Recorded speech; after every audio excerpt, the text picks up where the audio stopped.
अरे भक्तों की पुकार है, दुखी संसार है, आज मेरे सावरे तेरा इंतजार है।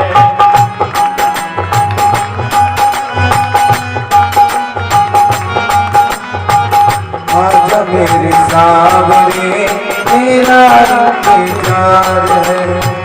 भक्तों की पुकार है, दुखी संसार है, आज मेरे सावरे तेरा इंतजार है। भक्तों की पुकार है, दुखी संसार है, आज मेरे सामने तेरा इंतजार है।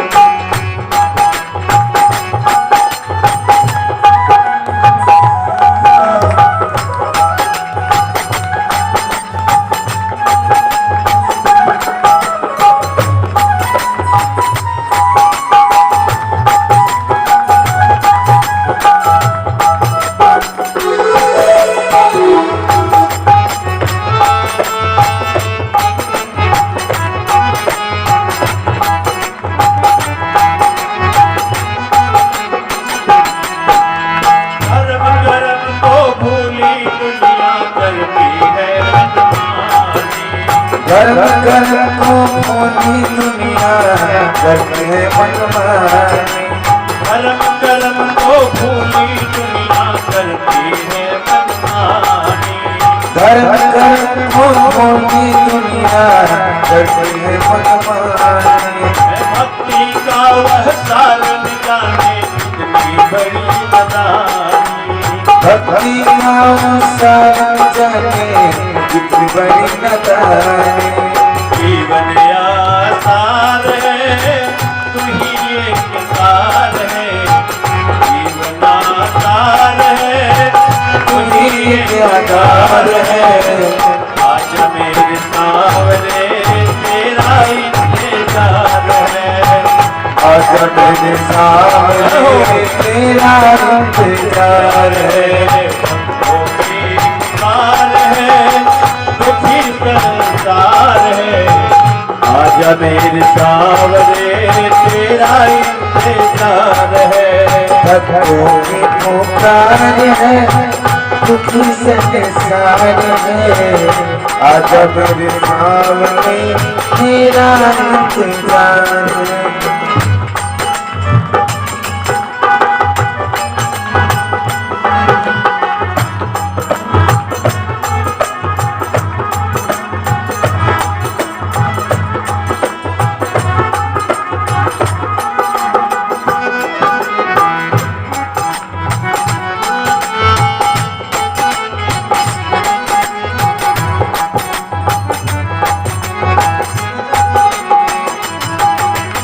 बोल रही है जीवन नैया, मिलता नहीं किनारा।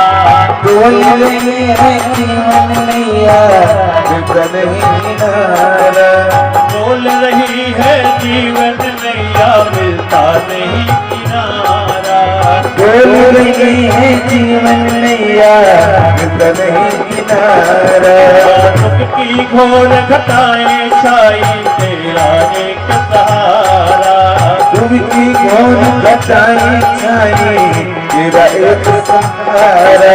नैया में किनार है, तू ही खेवनहार है, आजा मेरे सावरे तेरा इंतजार है। नैया में केदार है, तू ही केवलहार है, आजा मेरे सावरे तेरा इंतजार है।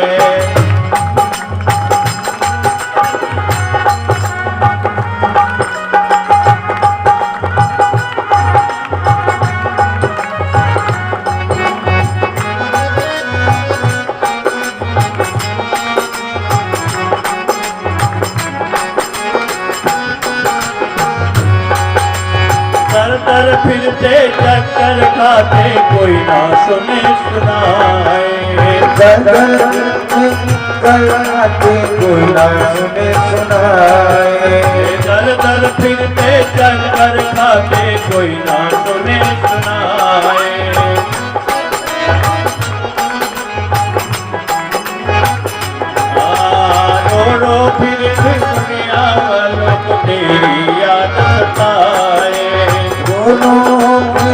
वालों मेरी अगुता संबंधी बेकार है, तू ही एक आधार है। आजा मेरे सावरे तेरा इंतजार है। आजा मेरे सावरे तेरा इंतजार है। भक्तों की पुकार है, तू ही एक आधार है। आजा मेरे सावरे तेरा इंतजार है। आजा मेरे सामने तेरा इंतजार है।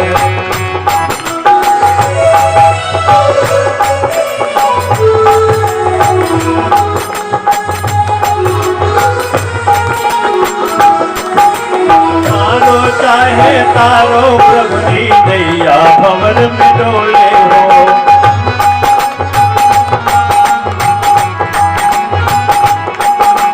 मारो चाहे तारो प्रभु जी दैया भंवर में डोले हो। मानो जी तो व्याकुल हो गए अपने हृदय से बोले हो। कौशिक जी तो व्याकुल हो गए अपने हृदय से बोले हो। तेरा एक धार है, नया सुधार है। आजा मेरे सामने तेरा इंतजार है। आजा मेरे सामने तेरा इंतजार है। भक्तों की पुकार है, दुखी संसार है। आजा मेरे सामने तेरा इंतजार है। भक्तों की पुकार है, दुखी संसार है। आजा मेरे सामने तेरा इंतजार है। आजा मेरे सामने तेरा इंतजार है। आजा मेरे सामने तेरा बोलिए आनंद भगवान की जय।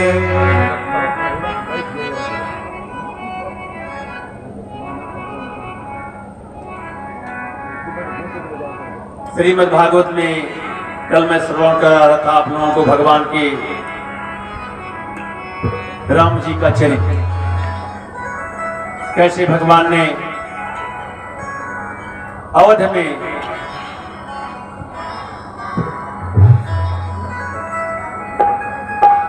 अपनी लीला के माध्यम से अपने को 4 रूपों में प्रकट किया और लीला के माध्यम से वन में अपनी लीला का विस्तार करते हुए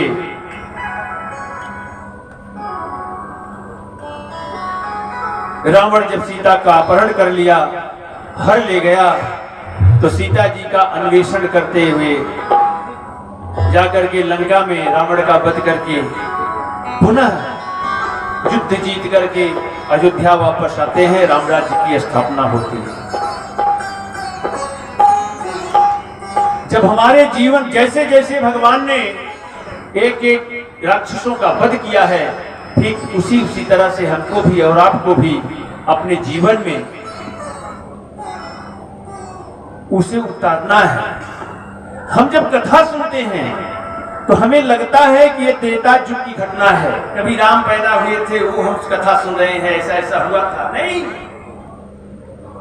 इसे अपने जीवन में उतार के देखो, ये हमारे आपके ही जीवन की कथा है। जो त्रेता जी में जो घटा था वो हमारे आपके जीवन में बराबर घटता है।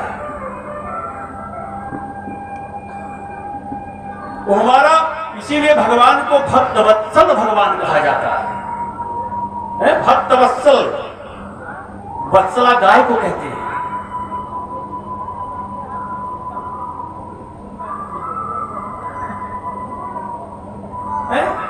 गाय जब बच्चा देती है तो उसका बच्चा कितनी गंदगी में लिपटा रहता है, कितनी गंदगी में लिपटा रहता है, लेकिन गाय अपने बछड़े को अपनी जिह्वा से चाट चाट करके उसको कितना सुंदर बना देती है। गाय के बच्चे को देखिए, उसे गोदी में लेने का मन करता है जब छोटा सा होता है। तो वो सुंदरता किसने पैदा दी, उसकी गंदगी को किसने साफ किया?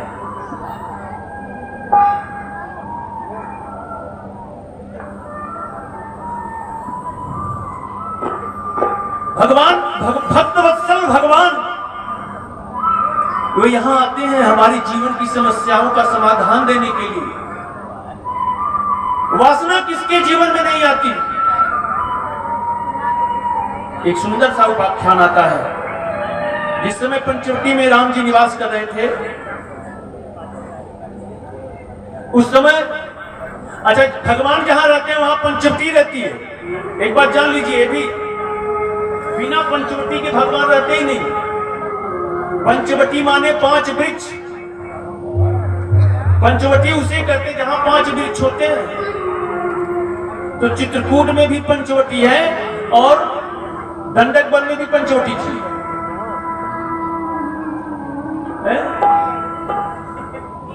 पाकड़ जम्बू रसाल तमाल 4 वृक्ष और इन तरुबरन मध्य पट सोहा। बरगद का पीछे 5 वृक्ष ही पंचवटी है।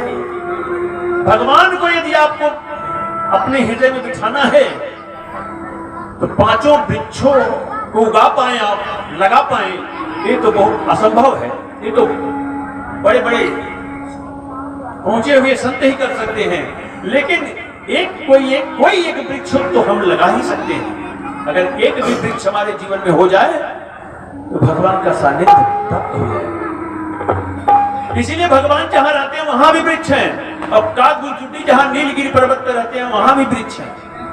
उसका वहां 4 वृक्ष है, वहां 5 नहीं, वहां 4 वृक्ष है। पीपर तर ध्यान सुधरे। पीपर वृक्ष के नीचे ध्यान करते हैं। और जाप कहां करते हैं? जाप यज्ञ पाकर कर करई, आम छाह मानस करी पूजा है। तो जहां भगवान है वहां भी वृक्ष है, और जहां भक्त है वहां भी वृक्ष है। पंचवटी में निवास कर रहे थे। एक दिन सुप्रखा नाम की एक राक्षसी रावण की बहन, सुप्रखा का नाम जानते हैं आप लोग? कितने लोग जानते हैं? हाथ उठाएं। सब लोग जानते हैं। वो गई राम जी के पास, देख करके मोहित हो गई। और ये लीला कहां चल रही है? ये लीला कहां चल रही है? जंगल में है। वो जंगल का नाम क्या है? दंडक वन। दंडक वन किसे कहते हैं? अब आप सोचेंगे कि त्रेता में दंडक वन था, उसी में रहती है वो सुप्रखा। नहीं, ये दंडक वन हमारे अंदर ही है। और अपने अंदर के दंडक वन को पहचानिए और आपके जीवन में सुप्रखा है उसको पहचान लीजिए। ये दंडक वन है। हर दंडक वन प्रभु हर कीन है सुहावन, और जन्म नयमित नाम की पावन। नाम की पावन श्री राम जय राम, जय जय राम श्री राम जय राम। दंडक वन को पवित्र किया और जन मन, हमारा आपका ये मन जो है यही दंडक वन है। हमारा आपका जो मन है यही दंडक वन है। दंडक वन में कौन कौन रहता था? दंडक वन में खरदूषण, त्रिशिरा। त्रिशिरा खर माने होता है गधा और दूषण माने होता है दोष। गधा वृत्ति, गधा वृत्ति माने गधा देखिए बोझ ढोता है, खाली बोझ ढोता है। अच्छा, उसके पीठ पर क्या लादा गया है? चंदन की लकड़ी लादी गई है कि गोबर लाद दिया गया है? उससे कोई मतलब नहीं, खाली ढोता है। हम भी मन से गधा वृत्ति में ही जी रहे हैं। और दूसर माने होता है दोष। हम खाली दोष दूसरे का देखते हैं, दोष की प्रवृत्ति।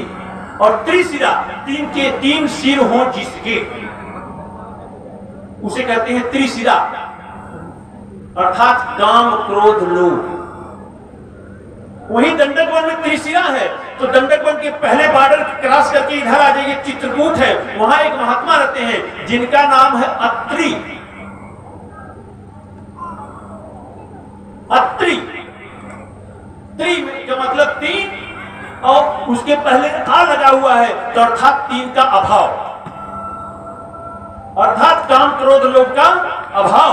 चित्रकूट में काम क्रोध लोभ का अभाव है और वही दंडक वन में वो तीनों सिर वाले हैं। कबंध जैसा ब्राह्मण द्रोही वहां रहता है, सूर्पणखा जैसी वासना की प्रतिमूर्ति वहां रहती है, इसी में रहती है, इसी मन में है? और सर्वभंग अगस्त सुतीक्ष्ण सबरी जैसी जोगनी भी वहां रहते हैं। इसी दंडक वन में ये एक स्त्री पुरुष राम को देख करके मोहित होकर के उसके साथ व्यभिचार करने का प्रयास कर रही है। और इसी दंडक वन में एक पुरुष रावण स्त्री की पर मोहित होकर के सीता जी के पास आता है। ये सारा खेल हमारे आपके मन में ही चलता है। ये दंडक वन हमारा आपका मन है, इसकी समझ लीजिए। सूर्पणखा ने जब राम जी को देखा तो राम जी तो बहुत सुंदर, भगवान को देख करके कौन नहीं मोहित हो जाता है। सूर्पणखा ने देखा, सूर्पणखा माने क्या होता है? सूर्पणखा राक्षसी है। सूर्पणखा का मतलब है कि सूप के आकार के नख हो, जिसके नाखून है ना, हमारे शरीर का एक ऐसा अवयव है, हर हफ्ते बढ़ता रहता है, हर हफ्ते बढ़ता है। और हम ब्लेड से, नेल कटर से इसको काटते रहते हैं, लेकिन बहुत सावधानी से काटते हैं। थोड़ा सा अगर ज्यादा भी कट जाए ना तो कभी कभी ऐसा होता है कि नाखून जब ज्यादा कट जाता है तो बड़ी पीड़ा होती है उस उंगली की। इतनी पीड़ा होती है ना कि एक दो दिन तो हाथ है काम नहीं करता। इसका मतलब काम जरूरी है हमारे जीवन में। काम नहीं होगा तो सृष्टि नहीं चलेगी। लेकिन काम एक मर्यादा के बांध है, मेड़ है, बॉर्डर है, उससे आगे नहीं जाना चाहिए। लेकिन सूर्पणखा उस प्रवृत्ति की थी कि चाहे एक पुरुष नहीं, दो पुरुष नहीं, चार पुरुष नहीं, जहां इच्छा हो वहीं भोग लो, इस प्रवृत्ति की थी, वासना की प्रतिमूर्ति थी। राम जी को देख करके मोहित हो गई और लगी विचार करने की बहुत सुंदर है, तो सुंदर बन करके चलना चाहिए। हरे रुचि रूप धरी हर प्रभु पहिचाई, और बोली बचन बहुत मुस्काई, बोले बचन बहुत मुस्काई, बोले बचन बहुत मुस्काई। श्री राम जय राम जय जय पुरुष नमो सब नारी, सब पुरुष नमो सब नारी,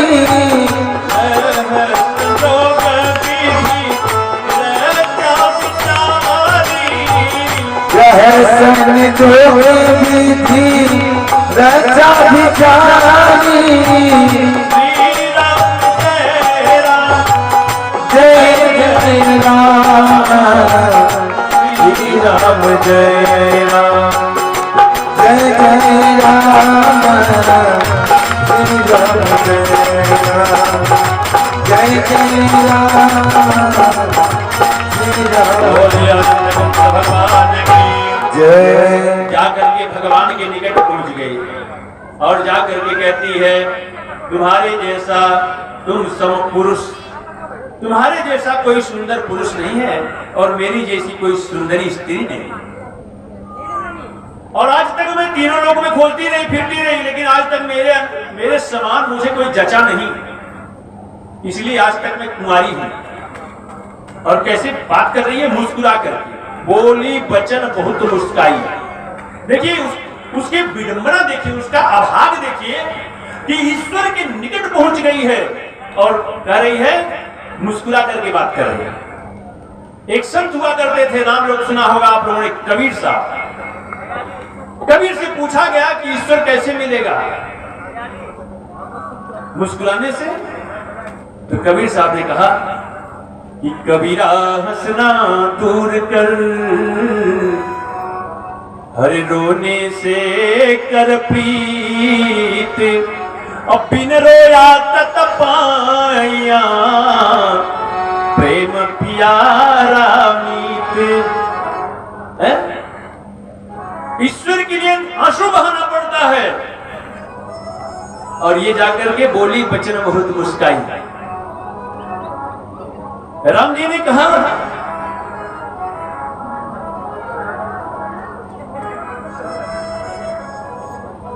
कुआं देखा एक बार भी नहीं। देखिए, आप इस प्रसंग को बड़ी ध्यान से सुनिए। सुप्रभा राम जी से वार्तालाप कर रही है। राम, अच्छा, जब कोई हम आपको संबोधित कर रहे हैं और आप उधर मुंह करके बैठ जाएं तो हमको कितना बुरा लगेगा ना। अच्छा, स्वाभाविक सी बात है, अगर कोई आपसे बात कर रहा है तो आप भी उसी की तरफ देखते हैं।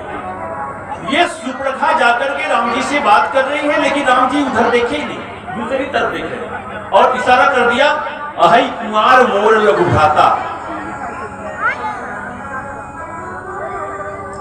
इतना सुनना था कि सुप्रभा लक्ष्मण जी के पास पहुंच गई और लक्ष्मण जी के पास जाकर के कहती है कि तुम्हारे भाई ने मुझे भेजा है तुम्हारे पास, तो मुझसे विवाह कर लो। लक्ष्मण जी ने कहा,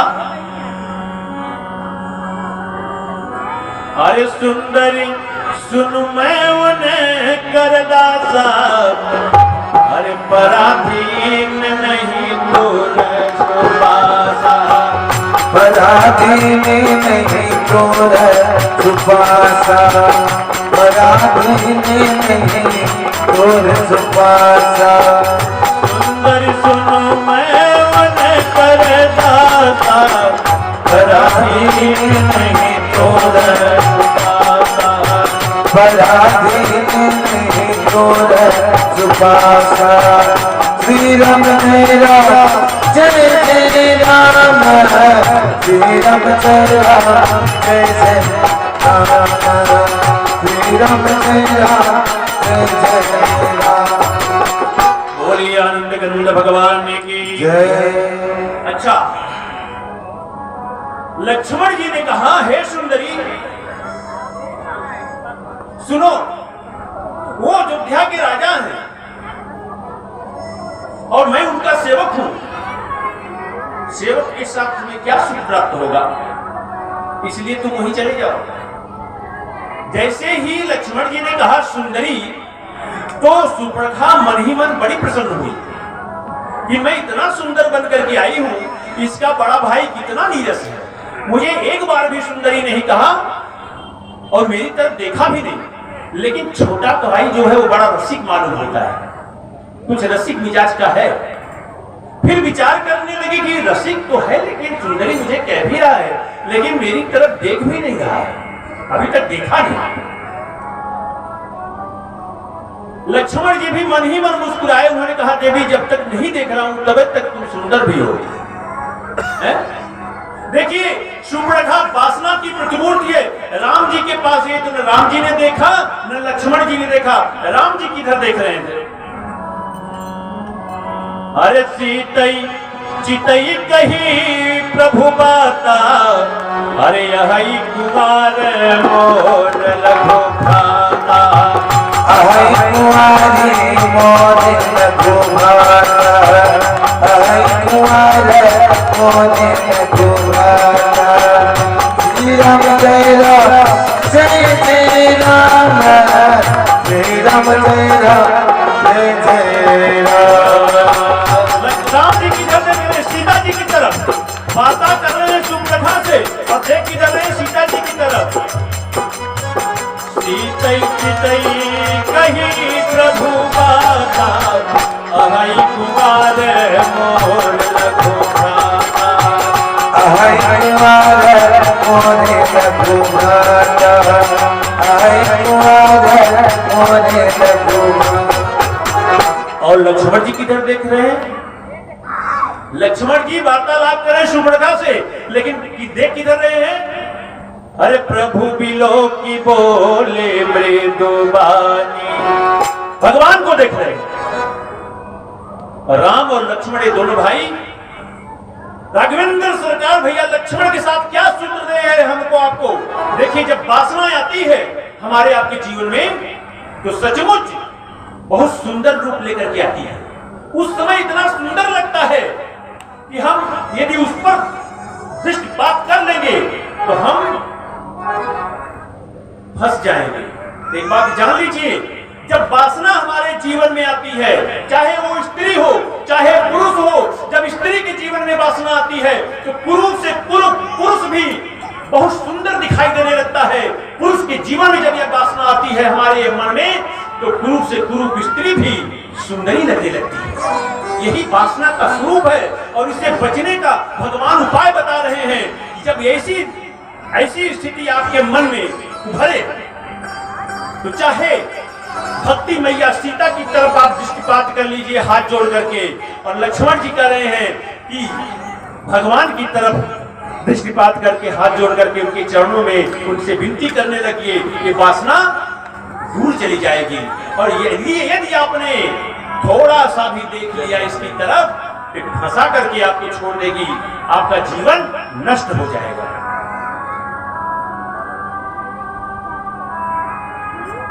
इस तरह से ईश्वर जब यहाँ आता है तो सूत्र देने के लिए आता है और हमारी आपकी जीवन की समस्याओं का समाधान करने के लिए आता है।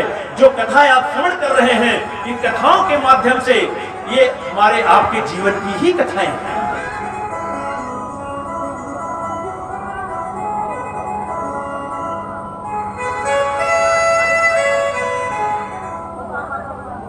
तो राम जी के चरित्र के बाद कथा आती है राजा त्रिशंकु और हरिश्चंद्र। श्रीमद् भागवत में व्यास जी ने पहले ही स्कंध में और पहले ही अध्याय में एक बात लिखी कि इस श्रीमद् भागवत महापुराण में मात्सर्य और कपट रहित धर्म का निरूपण किया गया है। मात्सर्य किसे कहते हैं? मात्सर्य माने होता है जब जो दो व्यक्ति एक साथ चलते हैं तो एक व्यक्ति अगर आगे निकल जाए दूसरा पीछे रह जाए, तो पीछे रह जाने वाले व्यक्ति में हृदय में एक भाव उत्पन्न होता है, उसी को मात्सर्य कहते हैं। मात्सर्य, दो व्यक्ति साथ चले, एक ऊंचाई पर पहुंच जाए, तरक्की कर जाए और दूसरा तरक्की में पिछड़ जाए, तो एक भाव उत्पन्न होता है ना, जिसे हम कहते हैं मात्सर्य, अर्थात ईर्ष्या। ईर्ष्या जानते हैं आप लोग? अच्छा, ईर्ष्या सभी लोग जानते होंगे। अच्छा, कितने लोग मैया लोग जानती हैं ईर्ष्या के क्या है ना? ईर्ष्या माने जब दूसरे को उन्नति होए और हृदय में कुछ होए लगे, जलन वलन, वही कहें ईर्ष्या है। अच्छा, जब ईर्ष्या उत्पन्न होती है ना तो क्या होता है मालूम है? वो तुरंत एक बेटा पैदा कर देती है? तुरंत उसका एक बेटा पैदा होता है। ईर्ष्या एक राक्षसी है।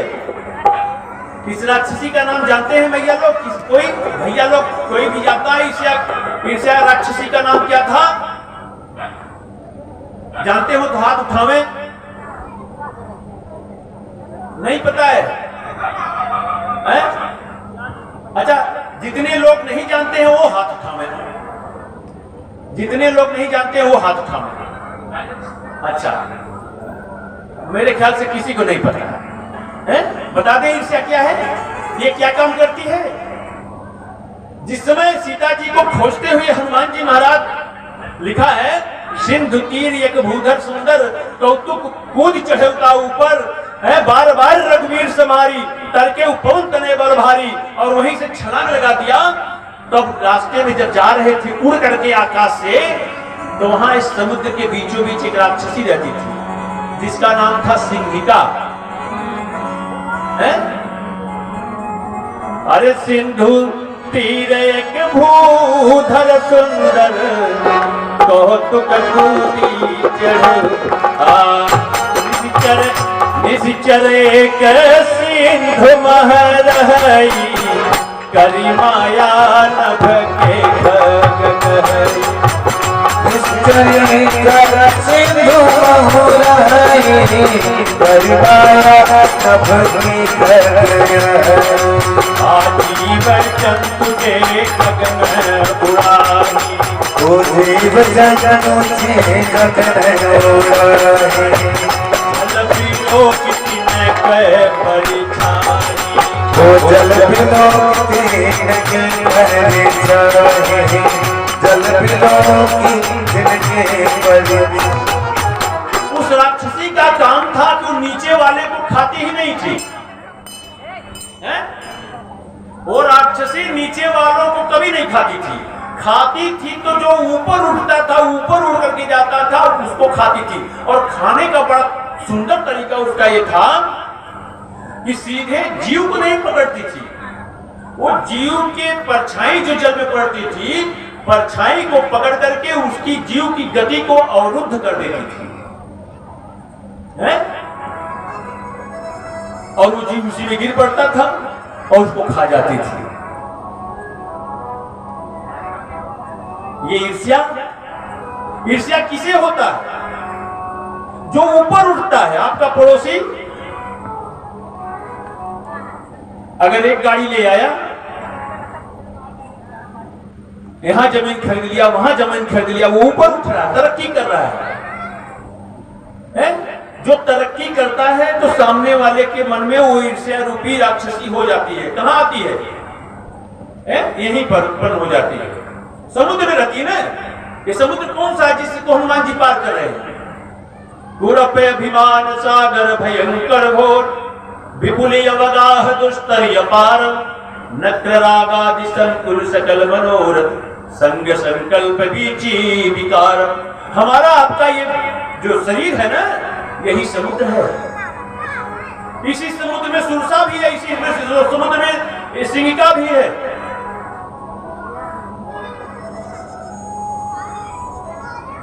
आपसे आपका पड़ोसी बहुत गरीब हो, उसको देख के ईर्ष्या नहीं होती है। पड़ोसी तरक्की करे तो पड़ोसी को ईर्ष्या होती है।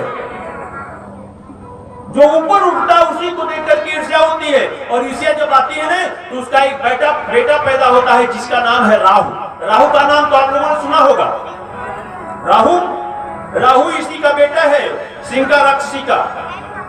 जब समुद्र मंथन हुआ और अमृत का बंटवारा करने के लिए भगवान प्रकट हुए मोहिनी का रूप लेकर के, और एक तरफ असुर और एक तरफ देवता बैठाए गए पंगत में, तो जब अमृत का बंटवारा होने लगा तो देवताओं की तरफ अमृत गिर रहा था और राक्षसों की तरफ मदिरा गिर रही थी। लेकिन राहु की दृष्टि बड़ी पैनी थी। उसने देख लिया कि मेरे साथ धोखा हो रहा है। देवता जो है वो अमृतपान कर रहे हैं, तो अमृतपान मुझे भी करना चाहिए। दौड़ करके गया और देवताओं की पंक्ति में बैठ गया। देवताओं की पंक्ति में बैठ गया, लेकिन सूर्य चंद्रमा के बीच में बैठ गया और छुपा नहीं। जैसे ही वो पीना चाहा, सूर्य और चंद्रमा ने कहा महाराज ये राक्षस है। तब भगवान के सुदर्शन चक्र से राहु का गला काट दिया गया, और काट तो दिया गया, लेकिन राहु नामक राक्षस जो है वो 9 ग्रहों में पूजनीय भी हो गया।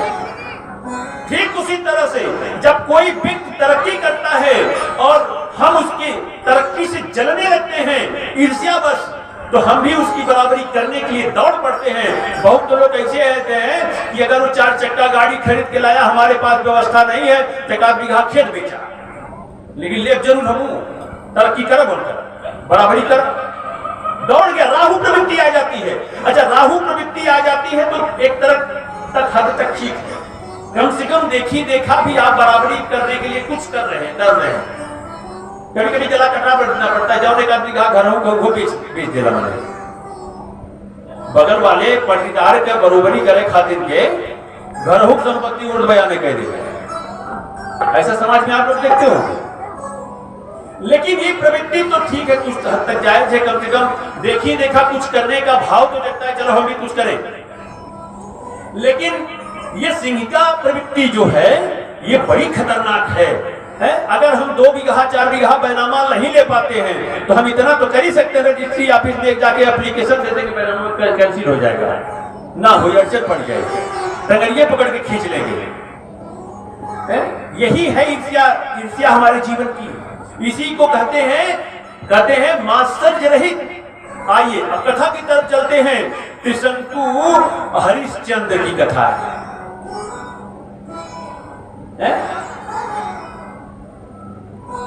त्रिशंकु एक बार विचार किया कि मुझे स्वर्ग जाना चाहिए, तो त्रिशंकु के कुल गुरु थे वशिष्ठ जी। वशिष्ठ जी के पास गया और इसने कहा गुरुदेव हम स्वर्ग जाना चाहते हैं। वशिष्ठ ने कहा बिल्कुल स्वर्ग जाओगे, यार आप इतने बड़े धर्मात्मा हैं, मरणोपरांत तो स्वर्ग आपको अवश्य मिलेगा। त्रिशंकु ने कहा गुरुदेव मृत्युपरांत मैं नहीं जाना चाहता, मैं इसी जन्म में सशरीर स्वर्ग जाना चाहता हूं। वशिष्ठ ने कहा मैं ब्रह्मा का पुत्र हूं, मैं इसमें कोई बदलाव नहीं कर सकता, स्वर्ग तो आपको मरणों, इस शरीर से स्वर्ग में कोई नहीं जाता। त्रिशंकु वहां से चला तो किसके पास गया? विश्वामित्र के पास चला गया। विश्वामित्र के पास चला गया। विश्वामित्र के पास क्यों चला गया? उस समय वशिष्ठ और विश्वामित्र में खूब झगड़ा चल रहा था कि मैं बड़ा कि तुम बड़े, मैं बड़ा कि तुम बड़े। सो विश्वामित्र के पास गया और इन दोनों महात्माओं में होड़ मची हुई थी कि कौन बड़ा है कौन छोटा।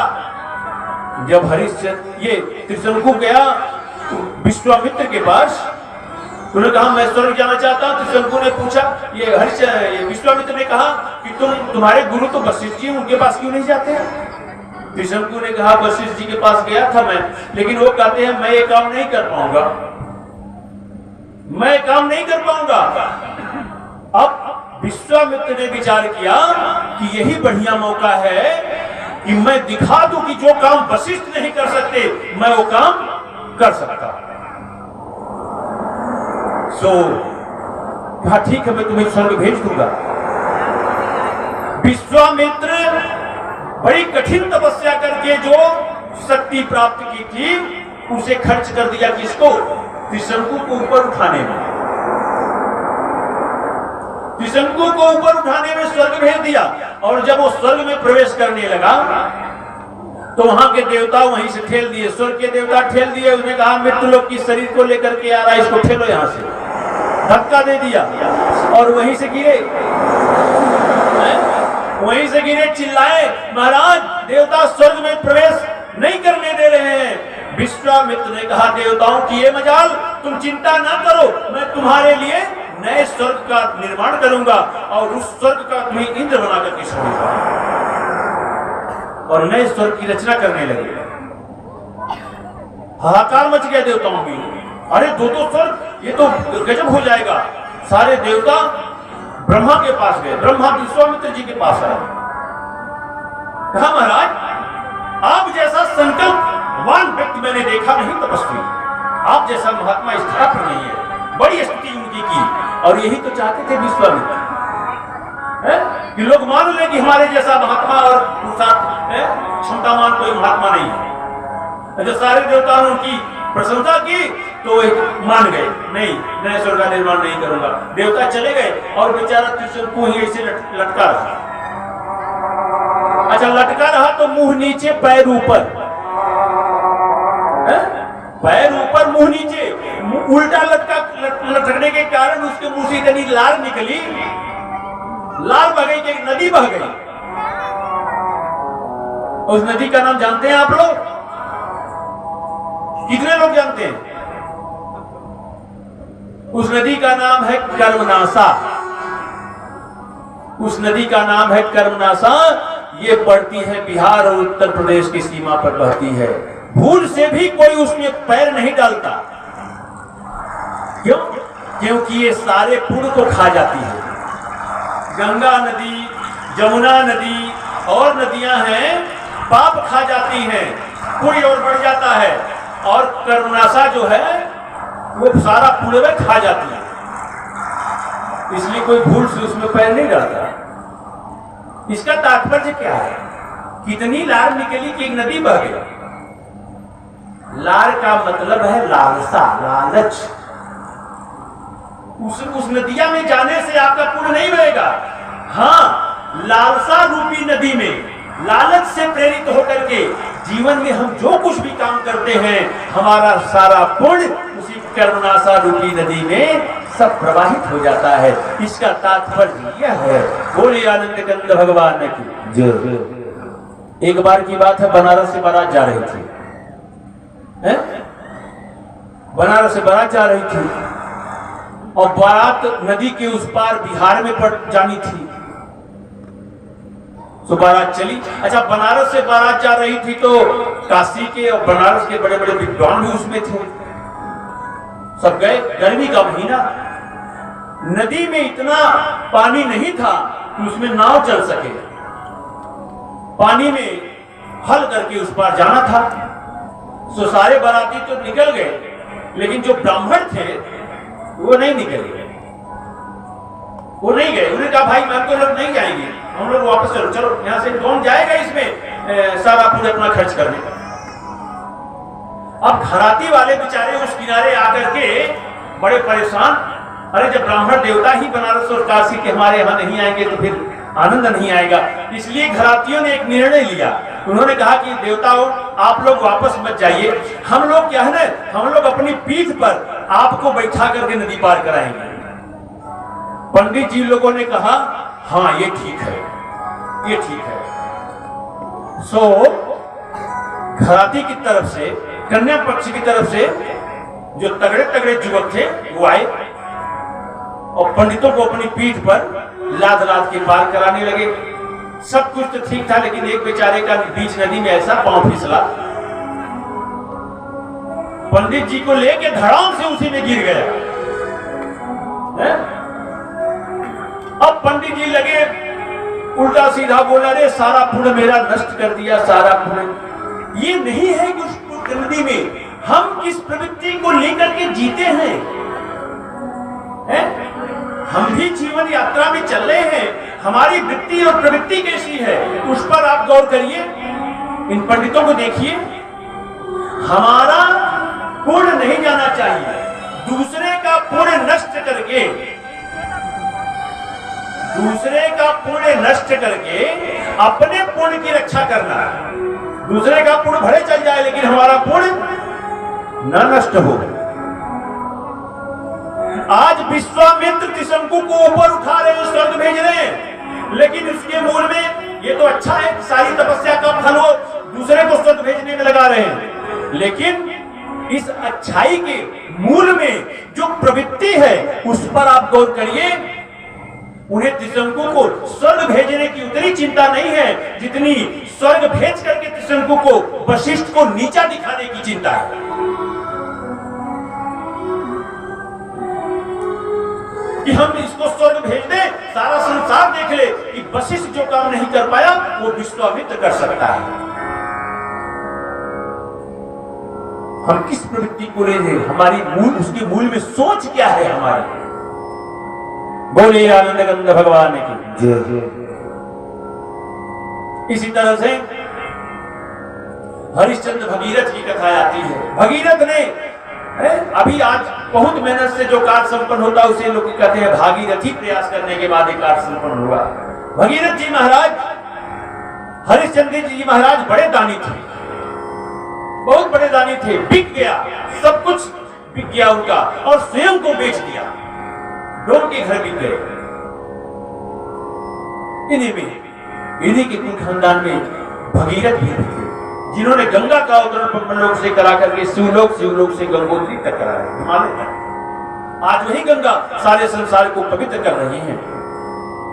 इसी कड़ी में कथा आगे आती है,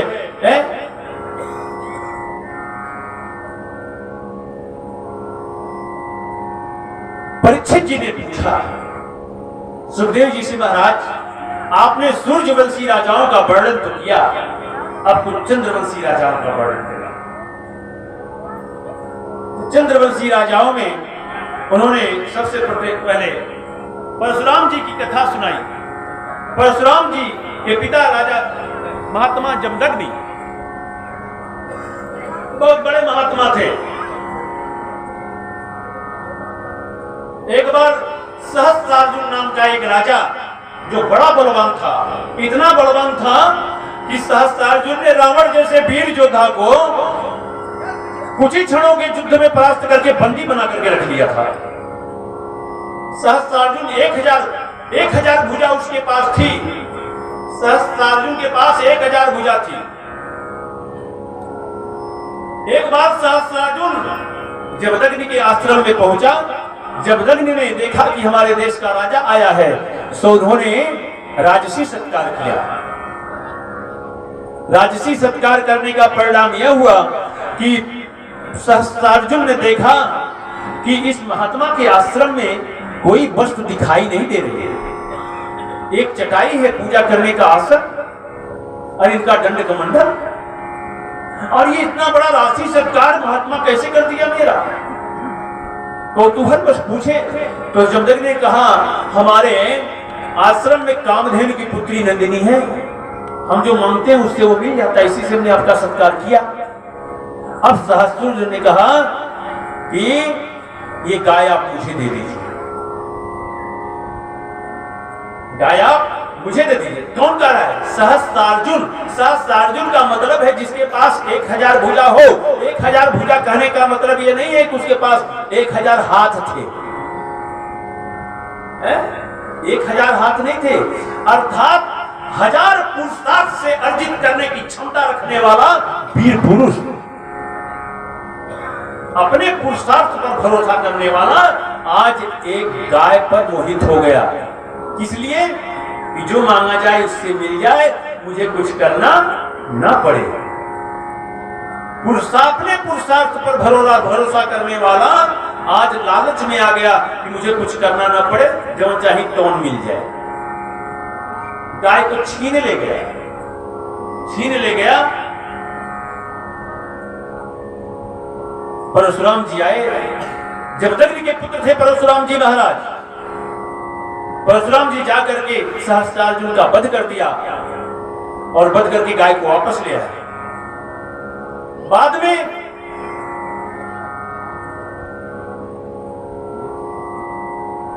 बाद में सहस्त्रार्जुन के पुत्रों ने जाकर के जमदग्नि का वध कर दिया, और जब जमदग्नि का वध कर दिया तो परशुराम जी ने जाकर के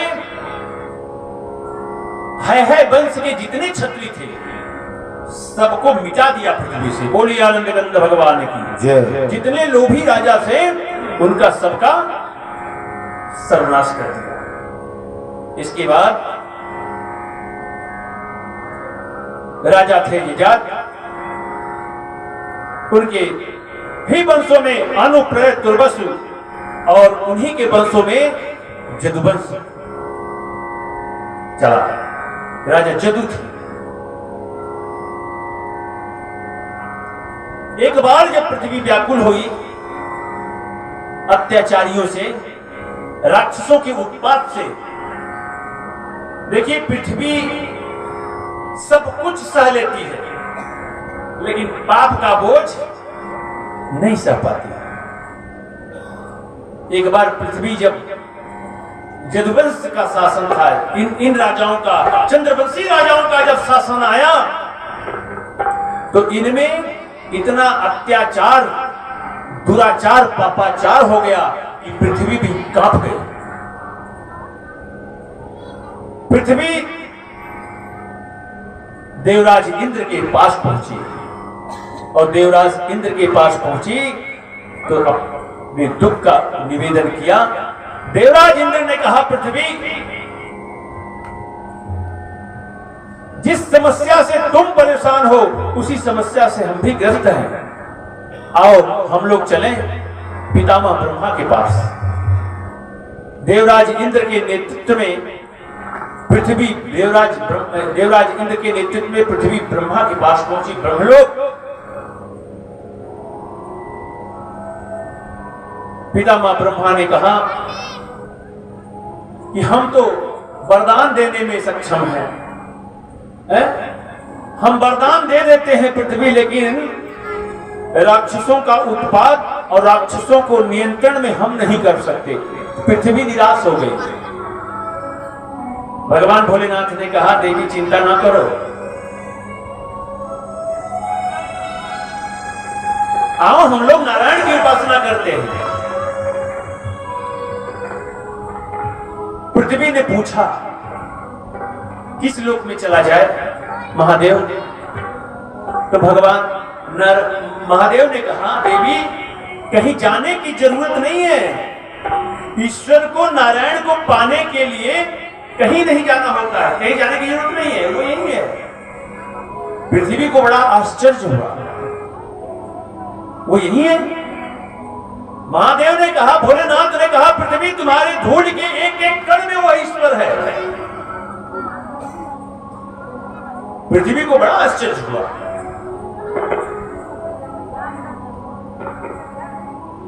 कहा, महादेव प्रभु, हमारे पृथ्वी के धूल के एक एक कण में वो ईश्वर है, तो इस पृथ्वी पर जो अत्याचार, अनाचार, दुराचार हो रहा है वो देख भी रहा होगा।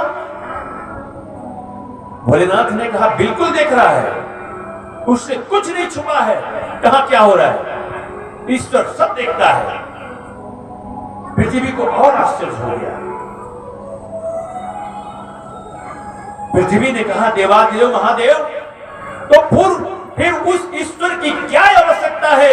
वो कैसा ईश्वर है, कैसा ब्रह्म है कि वो देख रहा है पृथ्वी पर अत्याचार हो रहा है, लेकिन वो कुछ कर नहीं रहा है। भगवान भोलेनाथ ने कहा, देवी पहले ये तो जान लो, उस ब्रह्म का स्वरूप क्या है,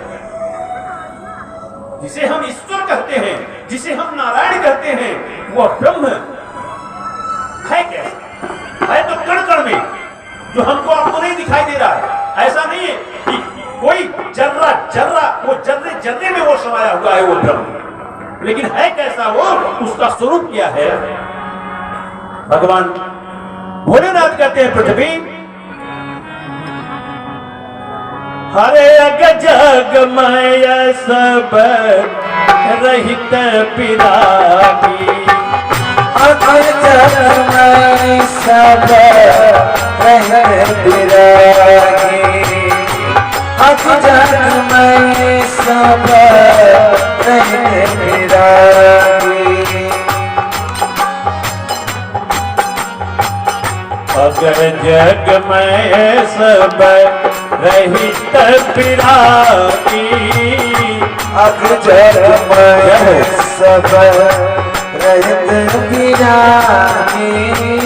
प्रेमत प्रभु प्रगट कई मियागी, प्रेमित प्रभु प्रगट कई मियागी, प्रेमित प्रभु प्रगट कई मियागी। श्री राम जय राम, जय जय राम, श्री राम जय राम। बोले आनंद गंध भगवान की जय। प्रेम के प्रभु प्रगटाई जी का कैसे रहता है ब्रह्म? ईश्वर हर जगह है? उदाहरण के साथ समझिए, जैसे अभी हमारे बाबू अमरजीत सिंह मुख्य जजमान, ये जो लकड़ी है ना, उसी में आग होती है। परसों अणिमंथन किया गया था, उसी अणिमंथन के द्वारा लकड़ी से आग निकाली गई। इस लकड़ी में आग है, जो है लकड़ी, इसी में आग है। क्या उस आग से आप कोई काम कर सकते हैं? नहीं, उसे प्रकट करना पड़ेगा। जो जल आप पीते हैं उसी में बिजली है, जो जल हम लोग पीते हैं उसी जल में बिजली है, लेकिन उस बिजली से आप कुछ कार्य कर सकते हैं? नहीं, उसे प्रकट करना पड़ेगा। जो निराकार, जिसे हम ब्रह्म कहते हैं, वो सब जगह है। जैसे भाई हमारी समस्या का समाधान वो निराकार तो कर नहीं सकता। आज निराकारी वाले, निरंकारी वाले खूब एकदम धूम मचाए हुए गांव गांव हैं।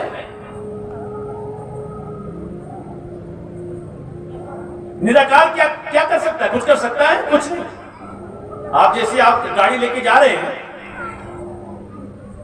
हवा क्या है? हवा, हवा को आप जानते हैं ना? हवा को आपने देखा है? नहीं।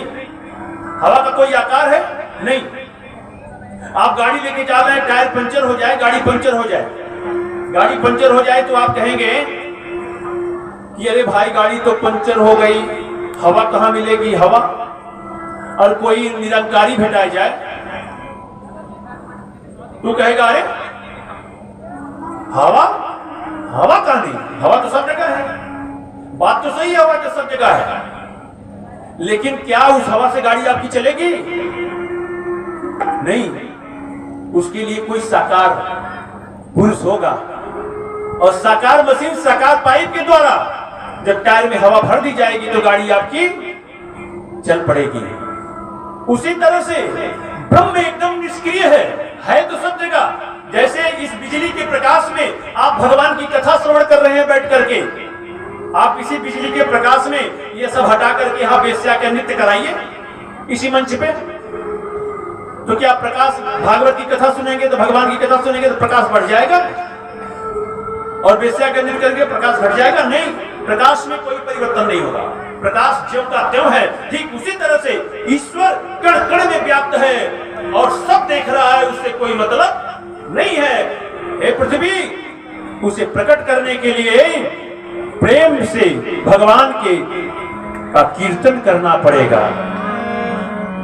श्रीमन्नारायण नारायण नारायण, श्रीमन्नारायण नारायण नारायण, श्रीमन्नारायण नारायण नारायण, श्रीमन्नारायण नारायण नारायण, श्रीमन्नारायण नारायण नारायण, श्रीमन्नारायण नारायण नारायण, श्रीमन्नारायण नारायण नारायण, श्रीमन्नारायण नारायण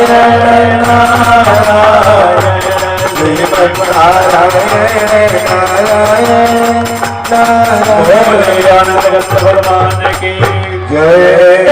सारे देवता भगवान भोलेनाथ के नेतृत्व में भगवान का कीर्तन करते हैं, नारायण नारायण का जप होता है, तब आकाशवाणी के माध्यम से आवाज आती है खाली। उस निराकार ब्रह्म की आवाज को कोई देखता है? नहीं। खाली आती है, कोई आकार दिखता है? नहीं। ईश्वर की वाणी जो है वही निराकार ब्रह्म है।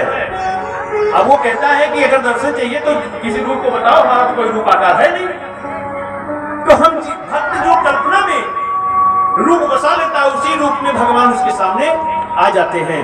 आकाशवाणी हुई कि देवताओं, पृथ्वी चिंता मत करो, हम द्वापर में अवतार लेकर के सारे अत्याचारी राक्षसों का और राजाओं का वध करके धर्म की स्थापना करेंगे। बोलिए आनंद गंध भगवान की जय।